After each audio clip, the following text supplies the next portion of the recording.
Yummy Yum Norwegian Salmon Oil. Ada dua saiz botol yang berbeza, iaitu saiz 300ml dan juga 100ml. Terdapat banyak kebaikan dan khasiat salmon oil ini kepada si bulus anda. Jom kita tengok apa kebaikannya. Mengekalkan kesihatan kulit dan kulit yang bersinar. Kurangkan kekeringan dan kekatalan kulit kucing dan anjing.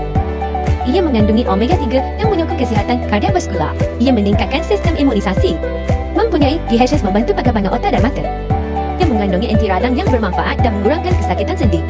Ia juga boleh mengurangkan masalah alergi. Salmon oil ini juga dapat meningkatkan kesihatan sistem penghadaman. Jadi, jom dapatkan segera untuk si bulus anda.